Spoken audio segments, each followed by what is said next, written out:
بسم اللہ الرحمن الرحیم۔ تو حقوق الزوجین کا ہم مطالعہ کر رہے تھے کتاب الزواج کے تحت، ٹھیک ہے جی۔ تو بیوی کے حقوق کا چل رہا تھا، تو اس میں ہم نے کہا تھا کہ وقت دینا، خاص طور پہ اس کا ذکر شاید لاسٹ میں آیا تھا کہ حضرت عمر رضی اللہ تعالیٰ عنہ نے جو ہے وہ 4 ماہ یا 6 ماہ مقرر کر دیے تھے سپاہیوں کے لیے کہ وہ اس کے بعد ان کے لیے لازم ہے کہ اپنے گھروں کا چکر لگائیں، اور اللہ کے رسول صلی اللہ علیہ وسلم نے بھی جو ہے وہ بہت سارے صحابہ کو اس حوالے سے جو ہے وہ پابند کیا تھا، ٹھیک ہے، کہ اپنی ازواج کو وقت دیں، ٹائم دیں۔ تو یہ گویا کہ اس کے حقوق میں سے اس کا وہ مطالبہ کر سکتی ہے، لیکن شریعت میں کوئی وقت متعین نہیں ہے کہ کتنا وقت دینا چاہیے۔ رسول اللہ علیہ وسلم کے معمولات میں ہمیں یہ بات ملتی ہے کہ آپ عصر سے مغرب کے درمیان میں تمام ازواج کے ہاں چکر لگا لیا کرتے تھے، تمام ازواج کے ہاں۔ تو اور مطلب یہ ہے کہ چونکہ آپ کی ایک سے زیادہ بیویاں تھیں، تو یہ تو ہوتا تھا کہ ایک رات جو ہے وہ ایک بیوی کے پاس، مطلب دوسری رات، لیکن یہ ہے کہ دن میں اس طرح سے آپ صلی اللہ علیہ وسلم کا معمول رہا۔ تو وقت کوئی متعین نہیں ہے، لیکن یہ ہے کہ بالکل ہی بیوی کو اس طرح سے چھوڑ دینا، جیسے قرآن نے کہا کہ کل معلقہ ہیں کہ وہ لٹکی ہوئی ہے، نہ اس کو طلاق دے کے فارغ کرتے ہیں نہ اس کو پوچھتے ہیں، تو یہ ٹھیک نہیں ہے جی۔ اس کے بعد میاں بیوی کے تعلق کے حوالے سے اب کچھ عادتیں ایسی تھیں جو دور جاہلیت میں تھیں، خیر ان میں سے آج بھی کچھ باقی ہیں جن سے منع کیا گیا، یا شریعت نے ان کے حوالے سے جو ہے وہ کچھ گائیڈ لائنز دی ہیں۔ ایک یہ کہ اپنی بیویوں کے حوالے سے مردوں میں گفتگو نہ کرو، مطلب بیویوں کے حوالے سے گفتگو کرنے سے مراد یہ ہے کہ ان کے حسن و جمال کے بارے میں، یا ان کے ساتھ جو تمہاری ایک ازدواجی زندگی ہے، مطلب اس حوالے سے، یہ نہیں کہ بیوی کے بارے میں کوئی بات ہی نہیں کر سکتے، مطلب ان کی ازدواجی زندگی کے بارے میں، جو تمہاری ایک پرسنل لائف ہے، وہ اپنے دوستوں میں شیئر نہ کرو، یہ مراد ہے۔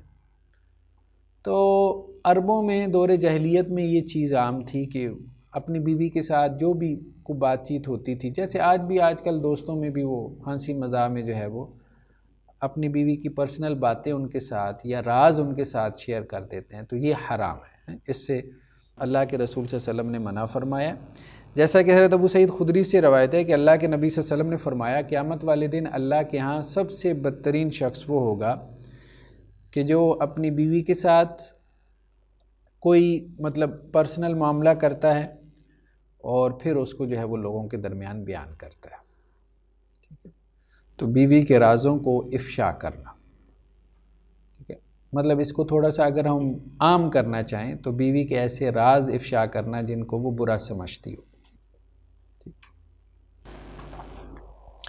جب کچھ روایات ایسی ہیں ازدواجی زندگی کے بارے میں جو صحت کو نہیں پہنچتی، اگرچہ بہت عام ہے، سوسائٹی میں معروف ہیں، لیکن وہ صحت کے درجے کو نہیں پہنچتی۔ ان میں سے ایک روایت یہ بھی ہے کہ میاں بیوی جب ان کا آپس میں جو بھی ان کا ایک پرسنل جو ہے وہ ریلیشن شپ ہے، تو گدھوں کی طرح جو ہے وہ بے لباس نہ ہو۔ تو یہ اس قسم کی اور بھی روایات۔ قرآن مجید کا انداز زیادہ واضح ہننا، ہاں، کہ وہ تمہارا لباس ہے اور تم ان کا لباس ہو۔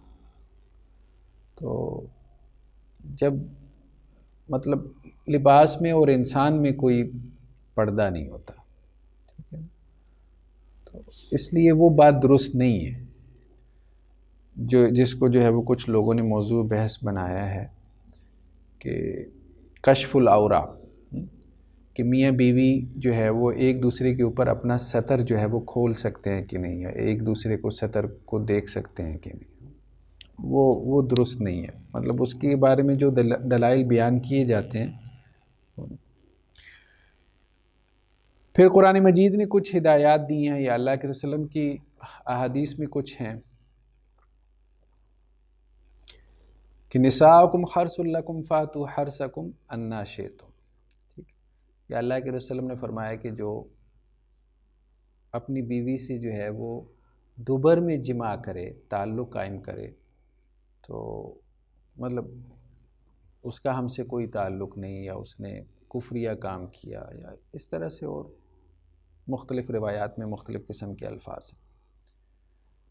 تو جو ازدواجی تعلق ہے اس میں کچھ لمیٹیشنز رکھتی ہمارے دین میں، ان میں سے دو بہت اہم ہیں۔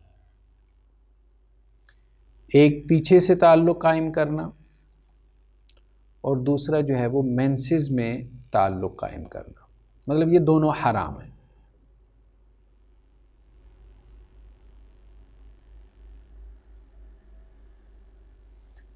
لیکن اس کے علاوہ جو ہے جو استمتاع ہے اس کے بارے میں کوئی واضح دلیل نہیں ہے کہ ہم اس میں سے کسی چیز کو حرام قرار دیں، جیسے ابھی کشف العورہ کی بات ہوئی۔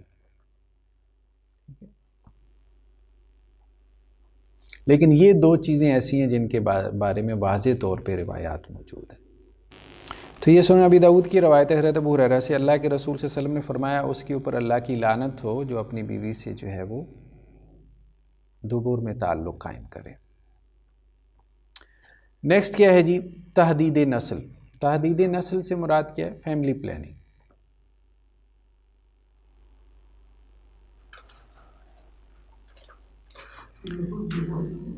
جی ہاں، یہ روایت ہے سنن ابی داؤد کی۔ اچھا، یہ تحدید نسل، تحدید نسل فیملی پلاننگ، تحدید کہتے ہیں نا، ہاں، حد بندی کرنا، نسل کی حد بندی کرنا، فیملی پلاننگ کرنا۔ ہمارے دین نے کثرت اولاد کو پسند کیا ہے، اس لیے وہ حدیث پہلے بھی گزری ہے نا، تزوجوا الولود الودود، ایسی عورتوں سے نکاح کرو، شادیاں کرو جو زیادہ بچے پیدا کرنے والی ہوں اور محبت کرنے والی ہوں شوہروں سے، اولاد سے، خاص طور پہ اولاد کو پسند کرتی ہوں، کیونکہ قیامت والے دن جو ہے وہ میں اپنی امت کی کثرت پہ جو ہے وہ فخر کروں گا، یہ اللہ کے رسول صلی اللہ علیہ وسلم نے کہا۔ تو لیکن یہ ہے کہ پلاننگ جو ہے وہ جائز ہے، اس میں کوئی حرج نہیں، جب تک ایسے طریقوں سے ہو جو کہ عارضی ہیں۔ تو اس کی دلیل جو ہے فقہا نے یا علماء نے ازل کی روایات کو بنایا۔ آج کل تو جدید طریقے آ گئے، پرانے زمانے میں تو اس طرح سے نہیں تھے۔ تو اس وقت جو ہے وہ عام طور پہ عربوں میں رواج تھا کہ لونڈیوں کے ساتھ ازل کرتے تھے تاکہ بچہ پیدا نہ ہونا۔ لونڈی سے ظاہری بات ہے بچے کو وہ پسند نہیں کرتے تھے، کیونکہ لونڈی جو ہے وہ اس کا کوئی حسب نسب نہیں ہوتا تھا، تو اس لیے اس سے تعلق قائم کر لیتے تھے، لیکن جو ہے وہ بچہ نہیں پیدا کرتے تھے۔ تو اگرچہ قرآن نے ایک لفظ استعمال کیا غیر مصافحین، یہ جو صف ہے نا، صف کہتے ہیں ضائع کر دینا، مرد اپنے سپرم کو کیا کرے، ضائع کر دے۔ قرآن نے اس کو ناپسند کیا ہے، مطلب قرآن کا انداز یہ نظر آتا ہے، ایسا نہیں۔ لیکن بہرحال رسول اللہ صلی اللہ علیہ وسلم کے طرز عمل سے یہ ملتا ہے کہ یہ اس کا جواز ہے، جواز ہے۔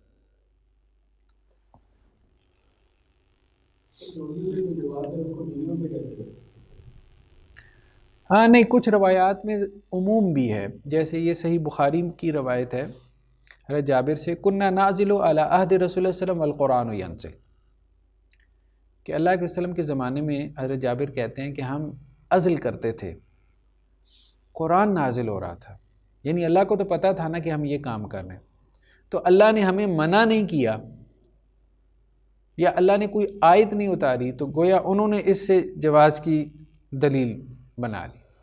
اسی طرح سے مسلم کی روایت میں ہے کہ ہم اللہ کے رسول کے زمانے میں عزل کرتے تھے، یہ بات اللہ کے رسول کو پہنچی تو اللہ کے رسول نے ہمیں منع نہیں کیا، یعنی آپ صلی اللہ علیہ وسلم کو بھی معلوم ہو گیا، تو بہرحال اس کا جواز ہے، اگرچہ صحابہ میں اس بارے میں اختلاف ہو گیا۔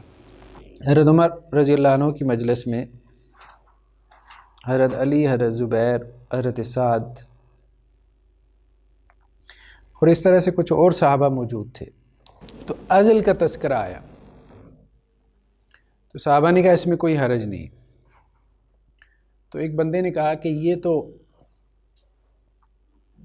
زندہ درگور کر دینا ہے، یعنی جیسے قرآن نے کہا نا وہ دور جاہلیت میں اولاد کو زندہ درگور کر دیتے تھے، یہ تو وعدے خفی ہے۔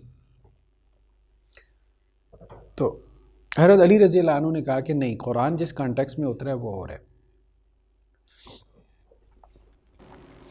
تو حضرت علی رضی اللہ عنہ نے وضاحت کی کہ اصل میں ماں کے پیٹ میں بچے کے اوپر جو ہے وہ 7 مراحل گزرتے ہیں، جیسے قرآن نے تذکرہ کیا، نطفہ ہے، پھر علقہ ہے، پھر مضغہ ہے، پھر ہڈی بنتی ہے، گوشت چڑھتا ہے۔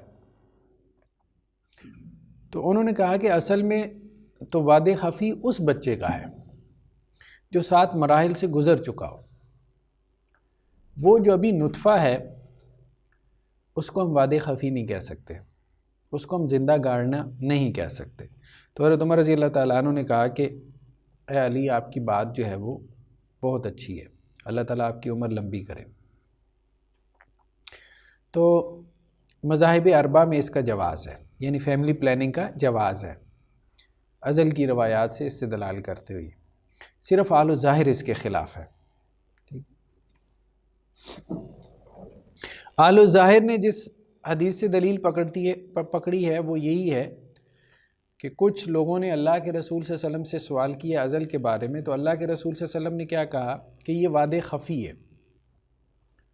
یعنی جیسے شرک خفی ہے نا، وعد کسے کہتے ہیں؟ وعد کا مطلب سمجھ رہے ہیں نا، مطلب اولاد کو زندہ درگور کر دینا، جیسے لڑکیوں کو وہ زندہ دفن کر دیتے تھے۔ وَإِذَا الْمَوْءُودَةُ سُئِلَتْ، قرآن نے کہا نا قیامت والے دن اس لڑکی سے سوال ہوگا جس کو آر کی وجہ سے، شرم کی وجہ سے کہ میرے ہاں لڑکی پیدا ہوئی۔ تو انہوں نے اس سے دلیل پکڑی ہے کہ یہ وعد خفی ہے، اہل ظاہر نے اس حدیث سے، ٹھیک ہے۔ لیکن یہ ہے کہ جواز کی روایات زیادہ ہیں اور بالکل ظاہر ہیں، تو جب وہ بالکل ظاہر ہیں تو اب اس روایت کا یہ معنی کیا گیا ہے کہ صرف اللہ کے رسول صلی اللہ علیہ وسلم نے جو ہے وہ اس کو مکروہ سمجھا ہے، یعنی یہ کہا ہے کہ یہ ناپسندیدہ ہے لیکن جائز ہے، جواز ہے لیکن اچھا نہیں ہے۔ یعنی مکروہ کا مطلب یہی ہوتا ہے نا کہ آپ اس سے بچ جائیں تو بہتر ہے۔ وہی بات جو ہم نے کہی تھی کہ کثرت اولاد جو ہے وہ دین میں کیا ہے؟ پسندیدہ ہے، مستحب ہے، ریکمینڈڈ ہے۔ تو فیملی پلاننگ یہی ہے کہ اس کا جواز ہے، لیکن یہ ہے کہ اگر کوئی زیادہ اولاد کی خاطر فیملی پلاننگ نہیں کرتا تو ہم یہی کہیں گے کہ یہ دینی اعتبار سے یہ کیا چیز ہے؟ یہ مستحب ہے، ریکمینڈڈ ہے، جب تک کہ ماں، اب ظاہری بات ہے ماں کی جو لائف ہے اس کو تو داؤ پہ انسان لگانے سے رہا نا، وہ نہیں۔ لیکن اس میں یہی ہے کہ عارضی جو ہے، اس میں یہ جو بعض اوقات کرتے ہیں نا کہ جیسے یوٹرس نکلوا دیا، یہ اس کو علماء نے عام طور پہ کہا ہے کہ یہ جائز نہیں ہے، یہ الاؤڈ نہیں ہے۔ ہاں اگر لائف کو خطرہ ہو پھر تو کیا جا سکتا ہے نا، اس میں تو کوئی حرج نہیں، ٹھیک ہے۔ ہاں مثال کے طور پہ جیسے کسی خاتون کے اب 10 بچے ہو گئے، ٹھیک ہے، مطلب کافی اولاد ہے، اب اس میں بعض علماء نے فتوے دی ہیں، یعنی جس خاتون کے کوئی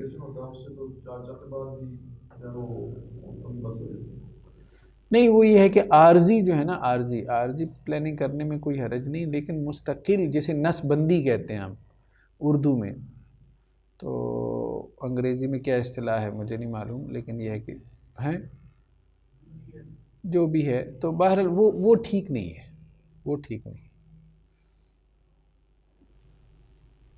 باقی مطلب جو جدید طریقے ہیں جیسے کاپر ٹی وغیرہ کا استعمال ہے یا اور، تو اس میں کوئی حرج نہیں، اس کے جواز کے قائل ہے اہل علم۔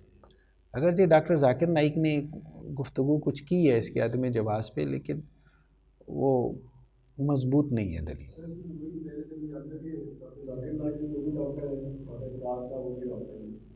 اور دونوں کا ایک ہی فتویٰ ہے اس کے بارے میں، وہ بھی بعض فتوی اسرار صاحب بھی کہتے ہیں.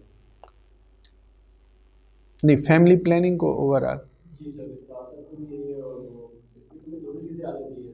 جیسے حضرت علی رضی اللہ عنہ نے جو ایکسپلینیشن کی بالکل ٹھیک ایکسپلینیشن کی ہے کہ وہ اس کے اس میں نہیں آتا، لیکن کیونکہ یہ دونوں ذرا ڈاکٹر بھی ہیں اور عالم بھی ہیں، تو دونوں چیزیں دیکھ کے جب دونوں کا حساب ہوا ہے تو اس لحاظ سے اس کو ذرا وزن معلوم ہوتا ہے. ہاں نہیں، اصل بات یہی ہے کہ دیکھیں، بات یہ ہے کہ جب ہمیں ترجیح دینی پڑے گی نا، تو ہم ایسے آدمی کی بات کو ترجیح دیں گے کہ جس کا اصل فیلڈ دین ہو، ڈاکٹری نہ ہو. اصل میں دونوں کا ڈاکٹر ہیں، لیکن بیک گراؤنڈ نالج ہے. وہ دونوں یہ کہتے بھی تھے کہ ہم ڈاکٹر ضرور ہے لیکن ہم ڈاکٹر کا پریکٹس نہیں نہیں کرتے، نہیں اور کرتے بھی نہیں. نہیں نہیں، میں یہ نہیں کہہ رہا کہ وہ اچھے اسکالر نہیں ہیں. دیکھیں، دین میں ہمارے ہاں بہت ورائٹی ہے. کچھ لوگ ایسے ہیں جو بطور دائی بہت معروف ہیں. مطلب ایک اچھا دائی ہونا، ایک اچھا اسکالر ہونا، اس کا ضروری مطلب نہیں ہے کہ آپ ایک اچھے مفتی اور فقیہ بھی ہوں. ٹھیک ہے، تو فقیہ ہونا اور مفتی ہونا اور مجتہد ہونا یہ اور بات ہے. اور ایک آپ جو ہے وہ اچھے دائی ہیں، آپ اسلام کو اچھی طرح سے ڈیفینڈ کر سکتے ہیں، آپ کمپیریٹیو ریلیجن میں بہت اچھے پروفیسر ہیں، ریسرچر ہیں. ایون کہ محقق ہونا بھی اسلامک اسٹڈیز میں یہ بالکل ایک ڈیفرنٹ چیز ہے.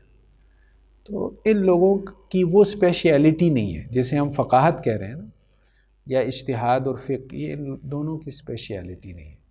ان دونوں کی جو اسپیشیلٹی ہے، اب جیسے ڈاکٹر صاحب کی تھی، وہ تو تحریک ہے، موومنٹ ہے، اور دوسرا دعویٰ ہے.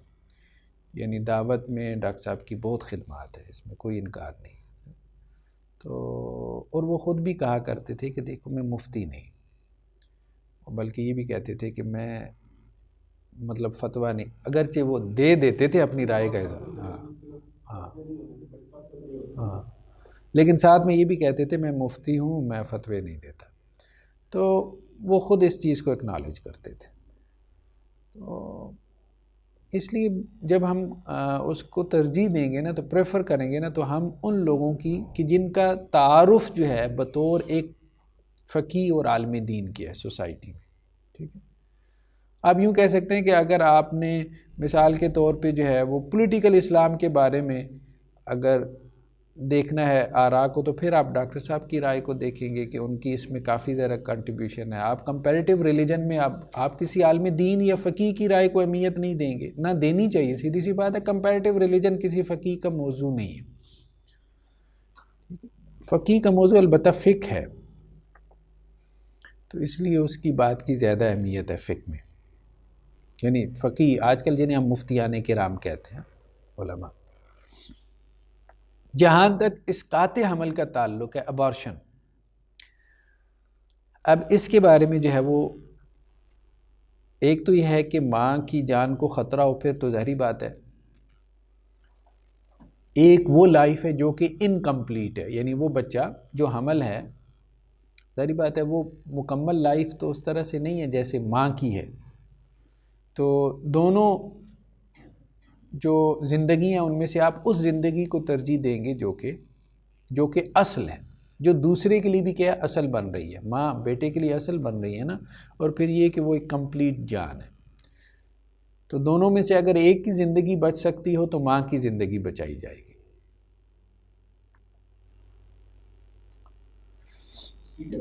جو کہ کیونکہ وہ اصل ہے، وہ اصل ہے، آپ اصل کو بچائیں گے، دوسری اس کی فرع ہے. نہیں نہیں، ہم یہ کہہ رہے ہیں کہ اگر آپ کے پاس آپشن نہ ہو.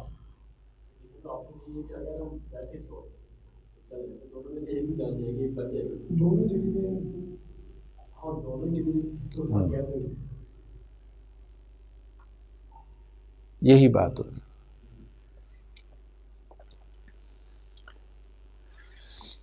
دوسرا یہ ہے کہ اسقاط حمل کروانا بلا وجہ، یا اس وجہ سے کہ جی فیملی پلاننگ جو ہے وہ مقصود ہے، پھر وہ جائز نہیں. یا بعض اوقات یہ بھی وجہ بیان کی جاتی ہے کہ جی صحت کے مسائل ہیں یا بچے زیادہ ہیں، یا ہم چاہتے نہیں تھے تو پریگنینسی ہو گئی. اب ظاہری بات ہے مشکلات تو ہیں اس میں، تو کوئی شک نہیں. البتہ اس میں ایک فتویٰ کچھ اہل علم نے دیا لیکن میرا دل اس پہ ٹھکتا نہیں ہے، اگرچہ ڈاکٹروں نے اس کا بڑا استعمال کیا. وہ فتویٰ یہ دیا ہے علماء نے اکثر و بیشتر نے کہ 40 دن تک چونکہ نطفہ رہتا ہے تو 40 دن تک کے حمل کو ضائع کرنا، اس کو ابارٹ کرنا، یہ اصل میں نطفے کو ضائع کرنا ہے. اس کا جواز ہے، یہ میجورٹی کہتی ہے، لیکن یہ بات درست معلوم نہیں ہوتی، واللہ عالم، اللہ بہتر جانتا ہے. تو 40 دن تک کے نطفے کے بارے میں عام طور پہ علماء ریلیکس ہیں، یعنی وہ کہتے ہیں کسی بھی وجہ سے اس کو اگر ضائع کر دے تو وہ فیملی پلاننگ کا حکم ہے اس کا، یعنی مکروہ ہے لیکن حرام نہیں ہے.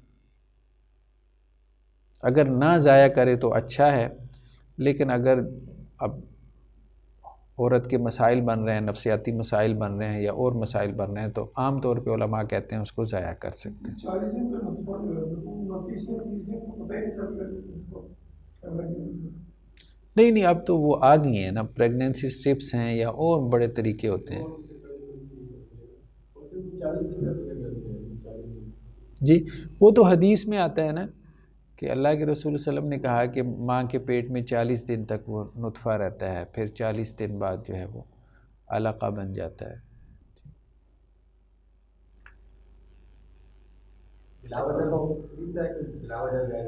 جی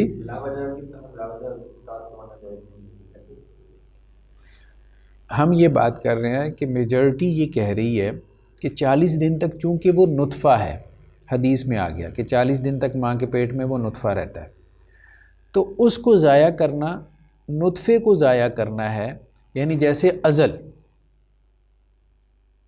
سمجھ رہے ہیں بات؟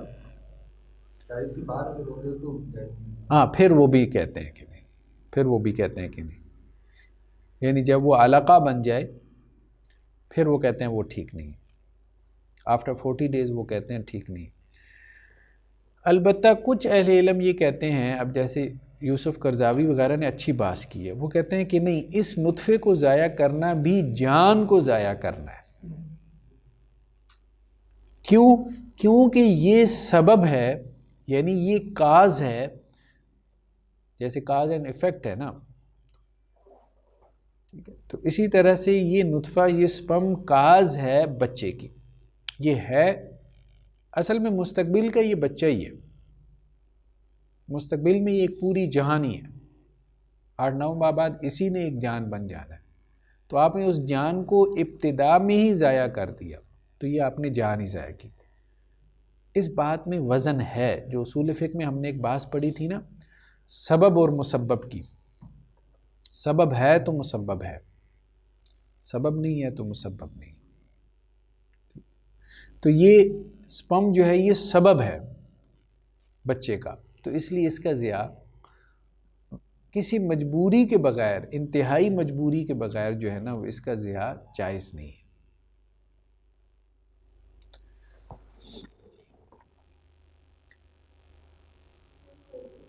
جی جی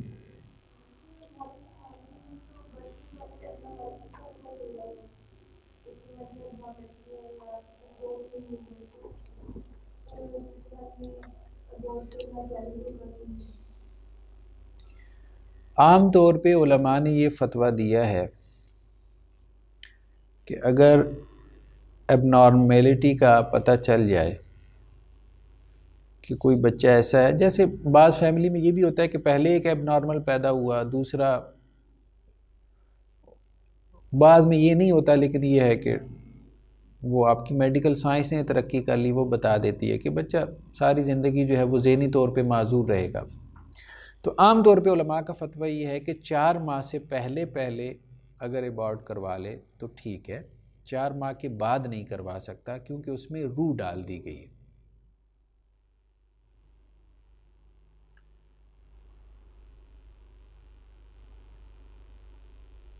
لیکن اس میں بھی میرا دل نہیں مانتا کہ آپ اس ابارشن کی طرف جائیں.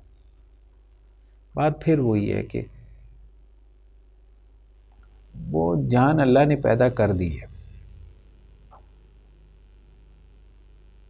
اللہ نے پیدا کر دی ہے، بہت سالڈ دلیل چاہیے. جی نیکسٹ کیا ہے؟ شوہر کے حقوق.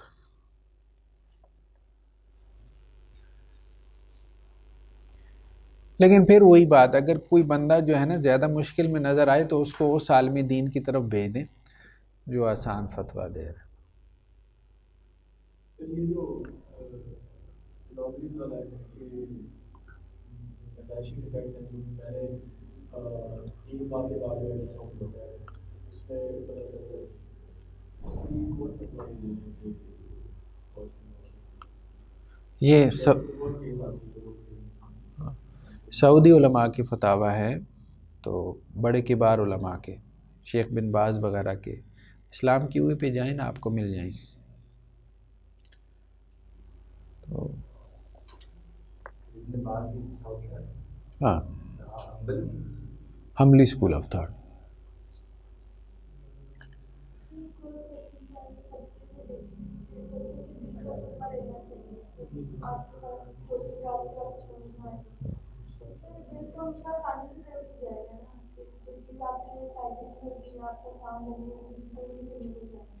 نہیں ضروری نہیں ہے، ضروری نہیں ہے، ویری کر سکتا ہے.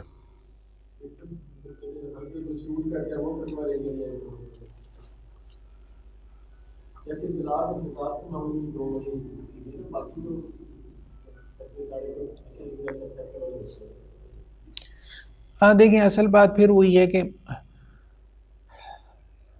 مطلب ایک عام آدمی کیا کرے گا بیچارہ؟ عام آدمی تو ظاہری بات ہے کسی عالم دین پہ اعتماد ہی کرے گا نا، تو اسے کسی نہ کسی کے اوپر تو اعتماد کرنا ہے نا، یہ نہیں تو وہ. ٹھیک ہے، تو اگر اس کا دل جو ہے وہ کسی عالم دین کی رائے پہ قرار پکڑ جاتا ہے تو کوئی حرج نہیں ہے اس پہ عمل کرنے پہ. بس یہ ہے کہ دل قرار پکڑ جائے. لیکن یہ ہے کہ اگر دل جو ہے نا وہ یہ کہہ رہا ہے کہ بھائی نہیں، مطلب دل دوسرے کی رائے کی طرف جا رہا ہے، پھر نہیں. وہ جو بات ابھی آئی ہے نا کہ یہ استفتک من قلبک، اللہ کے وسلم نے کہا اپنے دل سے پوچھ لے. تو جب آپ کے سامنے ایک مسئلے میں 2-4 آراء آئیں تو اب اپنے دل سے پوچھیں کدھر جا رہا ہے. تو اگر وہ جا رہا ہے، ظاہری بات ہے دیکھیں مومن کا دل ہے نا، مومن کا دل ہے، ٹھیک ہے، آسانی کی طرف صرف اس لیے نہیں جائے گا کہ آسانی ہے.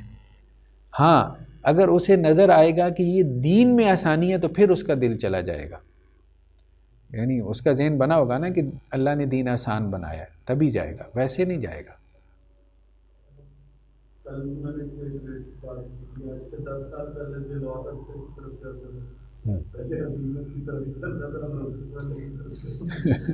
نہیں یہ تو دیکھیں حضرت عمر رضی اللہ عنہ نے بھی یہ بات کہی ہے. لوگوں نے کہا ہے کہ پچھلے سال آپ نے یہ فتویٰ دیا، اس سال یہ فتویٰ دے رہے ہیں، مسئلہ ایک ہی ہے.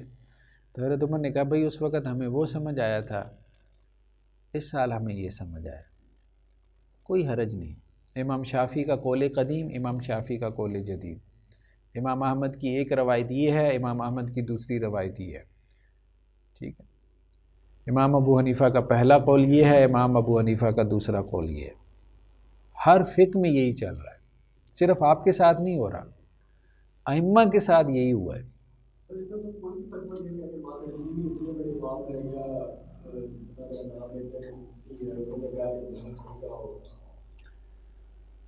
نہیں دیکھیں اصل بات یہ ہے کہ آپ کو ان کی دلیل پہ مطمئن ہونا چاہیے. اللہ تعالیٰ نے کسی متعین عالم دین کی فالوئنگ ہمارے اوپر واجب نہیں کی، یہ بات ذہن میں رکھ لینی چاہیے. اللہ نے ہمیں کہا ہے دین کو فالو کرو، کتاب و سنت کو. ٹھیک ہے، ہاں کتاب و سنت ہمیں ملے گی کہاں سے؟ علماء سے، یہ بات اہم ہے. کتاب و سنت میں انجینئر سے نہیں لوں گا، میں ڈاکٹر سے نہیں، میں علماء سے لوں گا. تو وہ لوگ جن کا بطور علماء کے، بطور فقہا کے تعارف ہے اور جنہوں نے اپنی زندگیاں لگائی ہیں علم و فقہ میں، ٹھیک ہے، اگر ان کا فتویٰ، ان کی رائے جو ہے میں وہ دیکھ لیتا ہوں اور ان کی دلیل میں پڑھ لیتا ہوں اور اس پہ میرا دل مطمئن ہو جاتا ہے، بس اتنا کافی ہے اللہ کے ہاں عذر بننے کے لیے۔ اللہ نے یہ نہیں کہا کہ امام ابو حنیفہ کی ہی تقلید کرو، امام شافعی کے پیچھے ہی چلو، امام مالک کی ہی ہر مسئلے میں فتوے کو مانو۔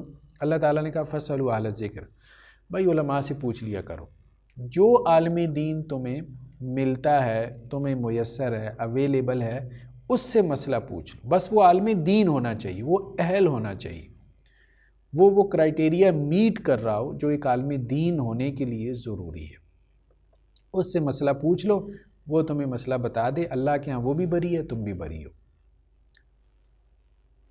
یہ بات ہے۔ شوہر کے حقوق،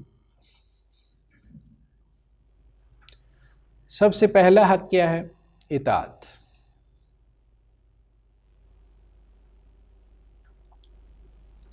یعنی آپ اگر یہ کہنا کہ بیوی کے جتنے حقوق ہیں آپ ان کو ایک لفظ میں سمرائز کریں، بیوی کے تمام حقوق کو، تو وہ لفظ ہے حسن معاشرت۔ یعنی شوہر اپنی بیویوں کے ساتھ حسن سلوک کریں، یعنی بیوی کا سب سے بڑا حق کیا ہے کہ اس کے ساتھ اچھا سلوک کیا جائے۔ اگر ہم دین کے اس کو سامنے رکھے نا، روایات وغیرہ کو، اور شوہر کا سب سے بڑا حق کیا ہے، یا شوہر کے تمام حقوق کو اگر آپ ایک لفظ میں بیان کرنا چاہیں تو وہ لفظ اطاعت ہے۔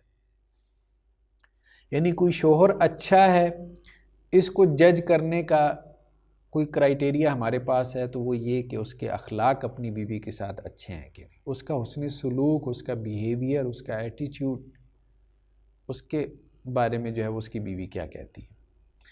اور کوئی بیوی جو ہے وہ اپنے شوہر کے حق میں اچھی ہے کہ نہیں ہے، تو اس کے لیے اگر ہمارے پاس کوئی کرائٹیریا ہے تو وہ کیا ہے کہ وہ اپنے شوہر کی فرما بردار کتنی ہے۔ اب یہ اسی وقت ہے نا کہ جب ظاہری بات ہے کہ شوہر جو ہے وہ اپنی رسپانسبلٹیز پوری کر رہا ہو، تو تبھی تو یہ سارا معاملہ چلے گا، سسٹم قائم ہوگا، ورنہ وہ مشکل ہو جاتا ہے پھر، یعنی عملاً مشکل ہو جاتا ہے۔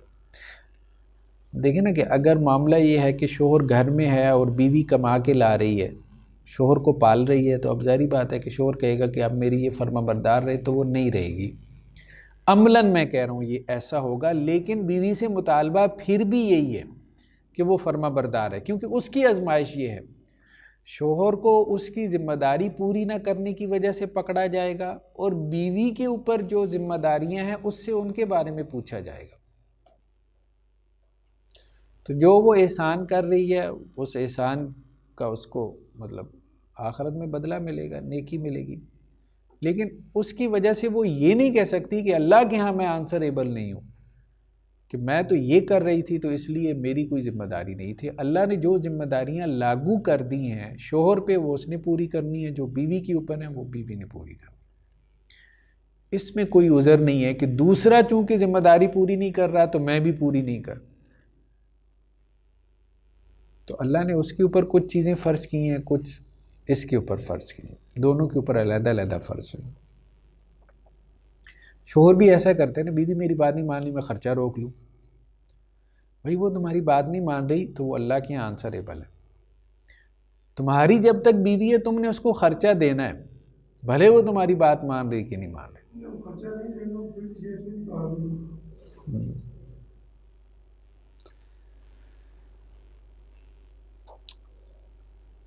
سنن ابی داؤد کی روایت ہے کہ اللہ کے رسول صلی اللہ علیہ وسلم فرمایا کہ اگر میں کسی کو حکم دیتا کہ کسی کو سجدہ کرے تو میں بیوی کو حکم دیتا کہ وہ اپنے شوہر کو سجدہ کرے۔ اس کا مطلب یہ نہیں ہے کہ اس کا شوہر جو ہے وہ خدا ہے، یا وہ انوسینٹ ہے، یا وہ معصوم ہے بیچارہ، نہیں ہے۔ اس سے مراد اصل میں اس نظام اطاعت کو واضح کرنا ہے، بھئی جس کے بغیر گھر نہیں چلے گا۔ ادارہ ہے، اس کا کوئی ایک ایڈمنسٹریٹر ہے، کوئی ایک مینیجر ہے، ایڈمنسٹریشن ایک بندے کے ہاتھ میں ہوگی تو پھر ہی گھر کا نظام چلے گا، ورنہ نہیں۔ جیسے نا اب بچوں کی شادیاں کرنی ہیں، اب ٹھیک ہے شوہر کو کہا گیا، اب ظاہری بات ہے گھر کے معاملات ہیں، اپنی بیوی سے مشورہ تو کرے گا نا، لیکن اگر بیوی اڑ جائے کہ میں نے اپنے بھائی کی طرف کرنی ہے، شوہر کہے میں نے اپنے بھائی کی طرف کرنی ہے، تو اب ظاہری بات ہے بچے کی شادی کہاں ہوگی، گھر میں فساد ہی ہوگا ہیں۔ تو اسی طرح سے اور بھی مطلب معاملات جو بھی ہیں، تو یہ نہیں ہے کہ بیوی اپنی رائے نہیں دے سکتی، یا یہ نہیں ہے کہ شوہر کو بیوی سے مشورہ نہیں کرنا چاہیے،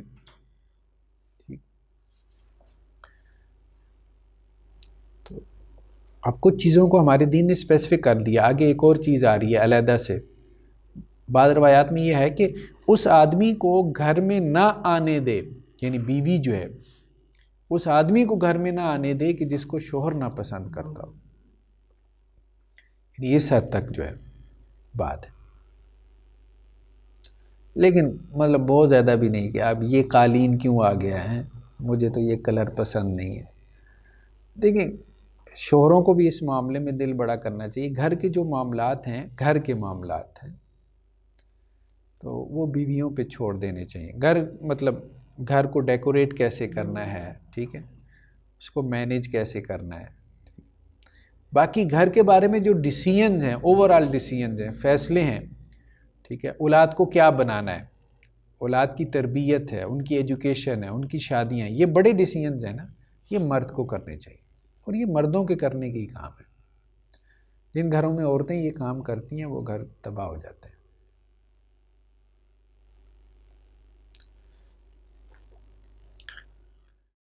کیونکہ کسی بھی سوسائٹی کی باغ دوڑ مردوں نے سنبھالی ہوتی ہے نا، تو مرد ہی اس کو صحیح طرح سے دیکھ سکتے ہیں۔ تو قرآن مجید نے بھی جو 3 صفات بیان کی ہیں بیویوں کی، تو اس میں سب سے پہلے کیا ہے، فالصالحات، نیک ہوں، دیندار ہوں، قانتات، دوسرا لفظ ہے فرما بردار، اور تیسرا کیا، حافظات للغیب بما حفظ اللہ۔ دور جاہلیت میں یہ زیادہ تھا، جسے ہم خیانت کہتے ہیں نا، اب تو مردوں میں زیادہ خیانت ہے، لیکن اس وقت عورتوں میں بھی خیانت عام تھی، ٹھیک ہے، ریلیشن شپ میں خیانت کرنا، جسے کہتے ہیں باہر یاریاں لگا لینا، تو یہ ہوتا تھا۔ تو قرآن نے خاص طور پہ اس کو کہا حافظات للغیب بما حفظ اللہ۔ تو اللہ کے رسول صلی اللہ علیہ وسلم کی ایک حدیث میں آپ صلی اللہ علیہ وسلم فرمایا بہترین عورت کون ہے کہ جب تم اس کو دیکھو تو خوش ہو جاؤ، اور جب اس کو کوئی بات کہو تو وہ تمہاری بات مان لے، اور جب تم گھر پہ نہ ہو تو وہ اپنی عزت و ناموس کی حفاظت کرے۔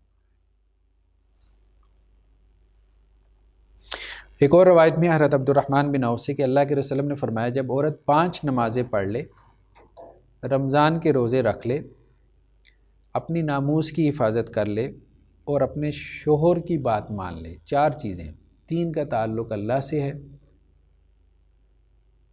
ٹھیک ہے، نماز ہے، روزہ ہے، نماز روزہ تو ہمارے ہاں کرتی ہیں، وحافظت فرجہ، اور اپنی ناموس کی حفاظت کرے، اور وہ بھی دیندار عورتوں میں یا عام عورتوں میں جنہیں ہم شریف عورتیں کہتے ہیں، اصل میں چوتھی چیز ہی ہے بس، یہ مشکل ہے، اپنے شوہر کی بات مان لیں، کیونکہ لڑائی میں بہت مشکل ہوتا ہے، بہت مشکل ہوتا ہے۔ جیسے شوہر کو حکم ہے نا کہ حسن سلوک کرے، اب اس کے لیے بھی مشکل ہو جاتا ہے حسن سلوک کرنا، جب غصہ آئے ہوگا تو وہاں کہاں حسن سلوک یاد رہتا ہے، وہاں تو گالم گلوچی یاد رہتی۔ تو اسی طرح اس کو بھی حکم ہے کہ بھائی لڑائی میں اب جیسے اب میکے جا کے بیٹھ جانا، ٹھیک ہے، اب اس سے کیا ہوگا کہ وہ مسائل آگے بڑھیں گے۔ جیسے شوہر کو کہا گیا نا کہ اپنے گھر میں ہی جو ہے وہ اس سے علیحدگی اختیار کرے، یعنی اس کو گھر سے باہر نہ نکالے، بیوی کو اپنے گھر سے باہر نہ نکالے۔ جیسے آتا ہے غصے میں دھکے دے کے جل جا اپنے ماں کے گھر، تو اب اس کے لیے بھی یہ ہے کہ وہ بھی غصے میں آ کے اب یہ نہ کہ اماں کی طرف جا کے بیٹھ جائے. یعنی جب رشتہ نبھانا ہو، دیکھیں وَإِنْ عَزَمُ الطلاق، اگر تو عزم کر لیا سپریشن کا، پھر تو ظاہر بات ہے ماں کی طرف ہی جا کے بیٹھنا ہے نا، یا پھر تو اس نے یہی کہنا ہے کہ بھائی بی جاؤ بستر باندھو. لیکن اگر طلاق کا عزم نہیں ہے تو پھر ظاہری بات ہے کہ آپ گھر چلانا چاہتے ہیں. جب آپ گھر چلانا چاہتے ہیں تو پھر تو ان رویوں سے گھر نہیں چلتے. تو بیوی کو بھی 4 چیزوں کا حکم دیا گیا کہ اپنے شوہر کی، جب تک وہ یہ چاہتی ہے، یعنی جب تک اس کا عزم ہے کہ میں نے اس کے ساتھ رہنا ہے، یا اس کا ذہن بنا ہوا ہے کہ میں اس سے علیحدگی نہیں اختیار کر سکتی، میرے بچے ہیں، ظاہری بات ہے میں کہاں، تو پھر اس کو اس کی فرما برداری میں رہنا ہے. پھر اسے اس کی اجازت کے بغیر گھر سے نہیں نکلنا چاہیے. ہاں اگر اس نے عزم کر لیا میں نے طلاق لینی ہے، پھر ٹھیک ہے اپنے والدین کی طرف چلی جائے، وہاں جا کے پھر خلا کا کیس دائر کرے، جو بھی کرے. اب ظاہری بات اپنے خاوند کے گھر رہ کے تو خلا کا کیس دائر کرنے سے رہی. تو کہنے کا مقصد یہ ہے کہ اطاعت جو ہے نا، یہ جیسے کہتے ہیں نا ایک کڑوی گولی ہے، یہ عورتوں کے لیے کڑوی گولی، ان کے لیے اصل آزمائش یہی ہے. دیکھیں ایک اہم بات یہ ہے، اس کو سمجھنے کی ضرورت ہے کہ اللہ تعالیٰ نے ہر انسان کو جو سوال ڈالے ہیں نا وہ مختلف ہیں. ہر انسان کو جو پرچہ دیا ہے نا وہ مختلف ہے. تو بعض اوقات ہمارے پرچے میں جو ہے وہ 20 سوالات ہوتے ہیں جو اللہ نے ہمیں پرچہ دیا ہے. پرچے سے مراد آزمائشیں، اور ان 20 میں سے ایک سوال جو ہے وہ 95 نمبر کا ہوتا ہے، باقی 19 جو ہے 5 نمبر کے ہوتے ہیں. اور وہ 95 نمبر کا سوال وہی ہوتا ہے جیسے آپ کہتے ہیں یار اس نے میری زندگی عذاب بنائی ہے. یہی آپ کا اصل سوال ہے. اس میں آپ نکل گیا، آپ کامیاب. تو جس کو انسان کہتا ہے یہ میری سب سے بڑی آزمائش ہے، وہی آپ کے پرچے میں سب سے بڑا سوال ہے. اسی سوال نے آپ کو جنت میں لے کے جانا ہے. حضرت ام سلمہ رضی اللہ عنہ سے روایت ہے کہ اللہ کے رسول نے فرمایا جو خاتون فوت ہو گئی اس حال میں کہ اس کا شوہر اس سے راضی تھا تو وہ جنت میں داخل ہوگی. مطلب شوہر کو خوش کرنا اتنا آسان کام نہیں ہے. تو اگر اس کا شوہر اس سے راضی تھا تو وہ جنتی ہے. تو بہت بڑی بات ہے. مطلب یہ ہے کہ یہ سوال اللہ تعالیٰ نے عورتوں کو ڈالا ہے. ان کی آزمائش یہی ہے. عورت کی آزمائش کیا ہے؟ اس کا شوہر ہے. شوہر کی آزمائش کیا ہے؟ اس کی بیوی ہے. حضرت عبداللہ بن عباس سے روایت ہے کہ اللہ کے رسول نے فرمایا کہ میں نے جہنم میں جھانکا تو اس میں کافی زیادہ عورتیں تھیں. کیوں تھیں؟ یکفرن العشیر، ناشکری کی وجہ سے. تو دوسرا کیا ہے؟ ناشکری نہ کرے، اپنے شوہر کی ناشکری نہ کرے. ایک یہ ہے کہ اطاعت، دوسرا یہ کہ ناشکری نہ کرے. ناشکری سے مراد یہ ہے کہ جو چیز شوہر نے دی ہے نا اس کو مانے، اس کو ایڈمٹ کرے.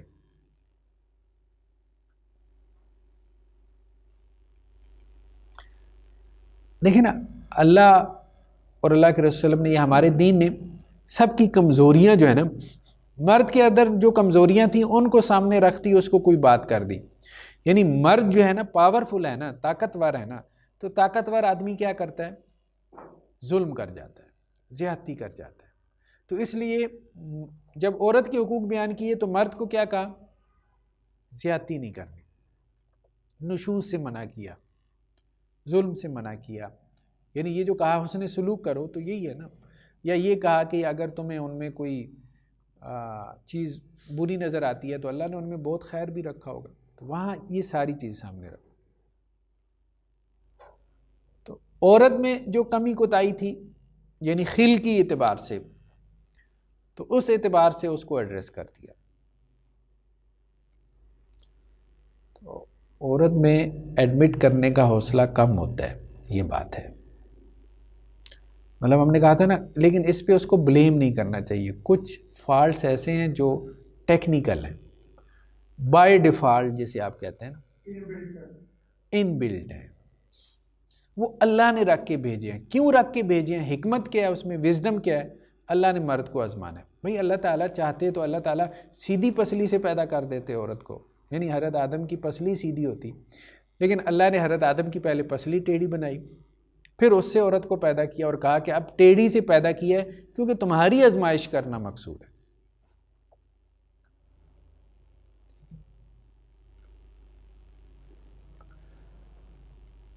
تو دوسرا کیا ہے؟ ناقدری، ناشکری. مجھے تو کبھی تم نے کچھ دیا ہی نہیں، اس گھر میں تو مجھے کبھی خیر ملا ہی نہیں. ٹھیک ہے، یہ جو جملے ہیں نا کہ کبھی نہیں، یہ اصل میں ناشکری ہے، یہ ناقدری ہے. دیکھیں ایسا تو نہیں ہے نا، اب ظاہری بات ہے، ٹھیک ہے شوہر نے زیادتیاں بھی کی ہوتی ہیں لیکن کبھی اس نے اچھا بھی کیا ہوتا ہے نا، کبھی اس نے اچھا بھی کیا. نہیں میرے ساتھ تو کبھی اس نے اچھا کیا ہی نہیں. وہ بیوی اگر کبھی اچھا نہیں کیا تو 20 سال سے اس کے ساتھ رہ رہی ہو، کیسے رہ سکتی ہو؟ کبھی تو کیا ہوگا نا. نہیں کبھی بھی نہیں کیا، کیا کہہ سکتے ہیں؟ وہ ظاہری بات، جب آپ کاؤنسلنگ میں ہوتے ہیں نا تو آپ یہی کہتے ہیں نا بھائی آپ اس کی اچھی باتیں اور آپ اس کی اچھی باتیں کچھ نہ کچھ تو ہوں گی نا اس میں. تو وہ شوہر تو کچھ نہ کچھ نکال لیتا ہے لیکن بیوی کو نظر نہیں آتی. صحیح بات ہے، نہیں آتی. اس کی وجہ کیا؟ یہ نہیں ہے کہ شوہر میں ہوتی نہیں ہے، ہوتی ہیں. اس کی وجہ یہ ہے کہ اس عورت کی آزمائش اصل میں یہ ہے. مرد کی کوئی اور بڑی آزمائش ہے، مرد کسی اور بڑی آزمائش میں. اچھا عورت اس کو نہیں سمجھ سکتی، لیکن بات یہ ہے میں جس آزمائش میں ہوں نا، آپ اس کو نہیں سمجھ سکتے، آپ اس کو سن سکتے ہیں. جو بات میں سن رہا ہوں نا کہ فلاں کینسر کا مریض ہے، میں سن رہا ہوں. ایک یہ ہے کہ میں یا آپ بھی کینسر کے مریض ہیں. اب ہمیں جب پتہ چلے گا کہ فلاں کینسر کا مریض ہے تو اب جو لیول آف انڈرسٹینڈنگ ہوگا وہ یکسر ڈیفرنٹ ہوگا. اب جو فیلنگ ہوگی وہ کیا ہوگی؟ یکسر ڈیفرنٹ ہوگی. اچھا اگر آزمائش سیم ہو نا، آزمائش سیم ہو، ٹھیک ہے، پھر ایک دوسرے کی بات سمجھ میں آتی ہے. ٹھیک ہے، اگر مرد کی بھی ایک آزمائش ہو، عورت اس آزمائش میں آ جائے، یا عورت ایک آزمائش میں ہو، مرد اس آزمائش میں، وہ ایک دوسرے کو کہتے ہیں اچھا اب پتہ چلا نا، ٹھیک ہے، کہ میں کیوں کہتی تھی یہ، اب تمہیں سمجھ، وہ پھر سمجھ میں آتی ہے. لیکن کچھ آزمائشیں ایسی ہیں جو صرف مرد کی ہیں، وہ عورت کو نہیں سمجھ میں آتی، کبھی نہیں سمجھ میں آتی. اب جیسے اگلی روایت آ رہی ہے، عورت کو کبھی نہیں سمجھ میں آتی، لیکن مرد کو اللہ تعالیٰ نے اس طرح سے آزمایا ہوا ہے. اور کچھ آزمائشیں عورت کی ہیں وہ مرد کو سمجھ میں نہیں آتی کیونکہ کبھی مرد پہ وہ نہیں بیتی نا.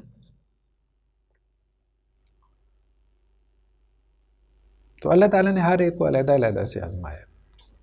یہ جو پسلی والی ہے مطلب ہے یہ معنی طور پر؟ نہیں یہ لٹرل میننگ ہے. آدم کی پسلی سے ہی، حدیث میں آتا ہے آدم کی پسلی سے ہی. دیکھیں نا آدم علیہ السلام کو اللہ نے جس مٹی سے پیدا کیا اس کے بارے میں حدیث میں آتا ہے کہ پوری زمین سے اللہ نے لی، مٹھی بھر مٹی اللہ نے پوری زمین سے لی. کہیں سے زمین نرم تھی، کہیں سے، اس لیے کہ اولاد آدم میں سارے مزاج آ گئے. اور اماں حوا کو جس سے پیدا کیا وہ آدم کی پسلی تھی. یعنی آپ یوں کہہ سکتے ہیں اماں حوا کو پیدا کرنے کے لیے جو جوہر، جو ایسنس اللہ نے لیا، ٹھیک ہے، وہ آدم کی پسلی کا تھا علیہ الصلوۃ والسلام. اس لیے یہ کہنا کہ مرد کو عورت میں رغبت نہیں ہے، اب دیکھیں نا فیمنزم کی تحریک نے ایک چیز بہت پیدا کر دی، وہ یہ ہے کہ اوورآل عورت کے اندر مرد کے بارے میں ایک نفرت. ایک چیز آپ نوٹ کریں گے، مرد میں عورت کے بارے میں غصہ ہے، نفرت نہیں. اوورآل جو ہے غصہ ٹھیک ہے آ جاتا ہے اس کو، نفرت نہیں. یعنی دنیا کا کون سا مرد ایسا ہے مجھے یہ بتائیں، اب کہتے ہیں نا بیوی کو مصیبت سمجھتا ہوگا، کہتا مصیبت ہے، لیکن اسے کہا دوسری شادی کرنی ہے، تیسری کرنی ہے، چوتھی، فوراً تیار ہے. یہ کہتا ہے مصیبت دوجی بھی لینی ہے، تیجی مصیبت، چوتھی، 4 لے. کیا ہے؟ مرد کو عورت کی طرف کیا ہے؟ رغبت ہے، طبعاً رغبت ہے. یہ اسی وجہ سے ہے آدم کی پسلی سے جو ہے وہ اماں حوا کو پیدا کیا. لیکن دوسری طرف انہوں نے کیا کیا فیمنزم کی طرف، جہاں آپ 4 عورتوں میں بیٹھیں، ٹھیک ہے، مرد نے ظلم کر دیا، مرد ظالم ہے، ٹھیک ہے، مرد ایسا ہے. اب ایک پورا ذہن بنا دیا.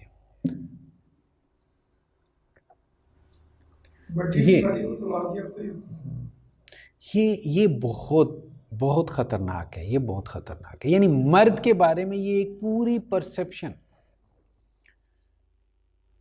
ایک پورا رویہ. ٹھیک ہے، ہمارا جو مرد ہے نا اوورآل، وہ میں بات کر رہا ہوں، وہ بھی منہ سے بیویوں کی برائیاں کرتے ہیں. ٹھیک ہے، سارے لطیفے انہوں نے بیویوں پہ بنائے ہوئے ہیں. غلط ہے یہ، بیویوں پہ اس طرح سے لطیفے بنانا، مطلب ظاہری بات ہے. آپ کیوں اس کو بطور ایک نو کہ آپ اس کی کیوں ڈس ریسپیکٹ کریں؟ کیوں ہنسی؟ جیسے سکھوں پہ لطیفے بنا لیے کہ وہ ایڈیٹ ہوتے ہیں، تو اسی طرح بیویوں کو مطلب کیوں آپ ایسا امیج کیوں؟ لیکن حقیقت ریالٹی یہ ہے کہ مرد عورت کے پیچھے بھاگتا ہے. ریالٹی یہی ہے، لطیفے بنانے کے باوجود جو ہے نا اسی کے پیچھے. وہ جو حدیث میں آتا ہے نا، اذهب للرب الرجل الحازم، ہے اچھے بھلے عقل مند آدمی کی مت ماری ہوئی ہے اس عورت. لیکن دوسری طرف ریالٹی یہ کہ عورت کے اندر ایکچول میں آپ کو نفرت ملے گی مرد کے بارے میں، اور یہ نفرت جو ہے نا باقاعدہ پیدا کی گئی ہے مووز کے ذریعے سے، تحریکوں کے ذریعے سے. یہ بہت خطرناک ہے. یعنی یہی کہ غضب کر گئے، کھا گئے، لوٹ مار کر گئے، تمہیں یہ کر گئے، وہ کر گئے.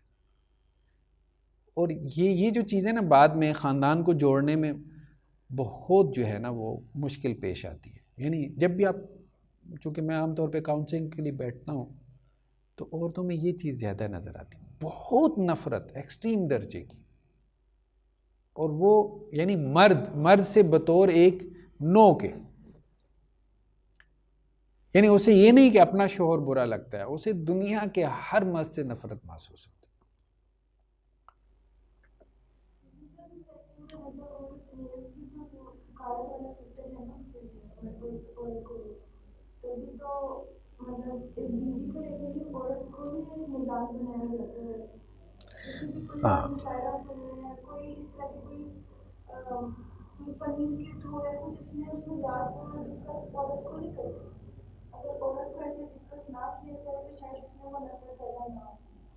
یہ بات ٹھیک ہے، ہم تو یہ بات کہہ رہے ہیں کہ اس طرح سے مذاق نہیں بنانا چاہیے، لیکن ہم یہ بات کر رہے ہیں کہ ویسے مرد کے دل میں وہ نفرت نہیں ہے جس کا وہ زبان سے اظہار کر رہا ہے.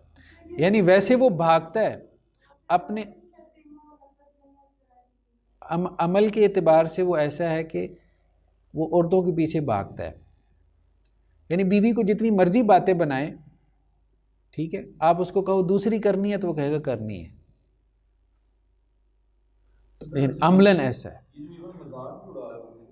یہ بھی سم ہو کسی نہ کسی طریقے سے وہ جو ہے نا مرد عورت کو ڈسکس کر رہا ہوتا ہے. وہی بات ہے کہ وہ جو آپ کہہ رہے ہیں کہ مرد جو ہے وہ طبعاً عورت نہیں، وہ دیکھیں، وہ پھر دوسری طرف وہ یہ کہے گی کہ جو نفرت کا اظہار ہے یہ بھی اصل میں محبت ہی ہے. تو نہیں، اصل میں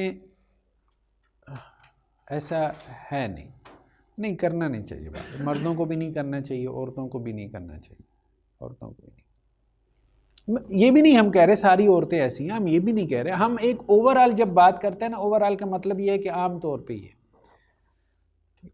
اور ہم یہ بھی نہیں کہہ رہے کہ سارے مرد ہی ایسے ہیں. جتنی مرضی بات ہو جائے نا، مرد تو پھر آفٹر آل جو ہے عورت کے پاس ہی چلنا، جس کے بارے میں بات کر رہا ہے، جس سے وہ ناراض ہے، جب ملنا ہے تو اس نے تو اسی سے ملنا ہے. یعنی مرد اوورآل پیچھا کرتا ہے، عورت کا پیچھا کرتا ہے. کہنے کا مقصد یہ ہے کہ عورت کو کم از کم جو ہے نا یہ چیز نکال دینی چاہیے، یہ چیز ٹھیک ہے، یہ مرد ٹھیک نہیں ہے، یہ مرد غلط ہے، لیکن دنیا کا مرد ہی غلط ہے. ساری غلط. یہ بات ٹھیک ہے، میرا بھائی نہیں، اب معاملہ آگے پہنچ چکا ہے. آپ کہتی ہیں کوئی بھی ٹھیک نہیں ہے، نہ میرا ابا ٹھیک ہے نہ میرا بھائی ٹھیک ہے، کوئی بھی ٹھیک نہیں، سارے مرد ایسے ہیں. اب یہ جملہ ہے زبان میں. یہ تو این جی اوز کے لیے جو ہے انجیکٹ کی گئی ہیں چیزیں ہمارے معاشرے میں جو تاکہ یہ چیزیں پیدا ہوں. جو اسلام نے جو سبق دیا عورت کو محبت کا یا تقدیم کا چیز کا اس کو ختم کیا جائے. وہ یہ کہہ رہا ہوں نا کہ یہ فیمنزم کی تحریکوں نہیں پیدا کی ہے، یہ بات انہوں نے ہی پیدا کی ہے. مطلب آپ کے یہ جو ڈرامے ہیں سارے کیا ہیں، یہ سارے ڈرامے جو ہے ذہن سازی کر رہے ہیں.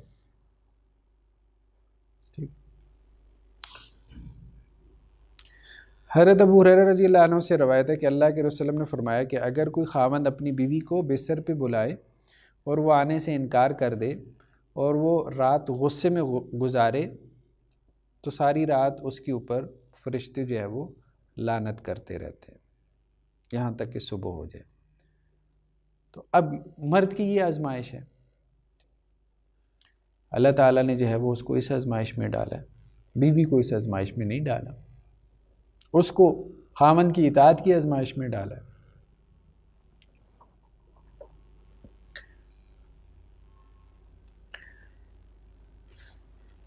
نیکسٹ کیا ہے جی، کسی کو گھر میں داخل نہ ہونے دے، یعنی ایسے شخص کو کہ جس کو خاوند ناپسند کرتا ہو.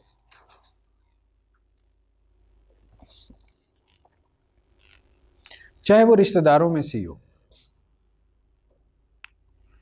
تو یہ سننے ہیں، ہاں بھلے عورت کے رشتہ داروں، لیکن ملنے سے نہیں روک سکتا نا، یہ نہیں کہہ سکتا اس کے نسبی رشتہ داروں سے ملنے سے روک دے. وہ گھر جائے گی، اپنے والدین سے اپنے بہن بھائیوں سے ملے گی، ٹھیک. لیکن یہ ہے کہ مرد جو ہے نا یہ کر سکتا ہے، روک سکتا ہے کہ جی تمہارا بھائی جو ہے نا وہ یا تمہاری بہن میرے گھر میں آتی ہے تمہیں بھڑکا کے چلی جاتی ہے میرے خلاف تو وہ نہیں آنی، یہ وہ کر سکتا ہے.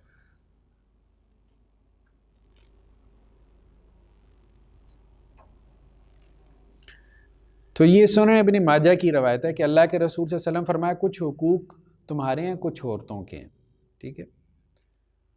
تو تمہارے جو حقوق ہیں ان میں سے یہ بھی ہے کہ تمہاری بیویاں جو ہیں وہ تمہارے گھروں میں اسی کو داخل ہونے دیں جس کو تم پسند کرتے ہو، اور ان کا حق کیا ہے کہ تم ان کے نان نفقے کی ذمہ داری اٹھاؤ.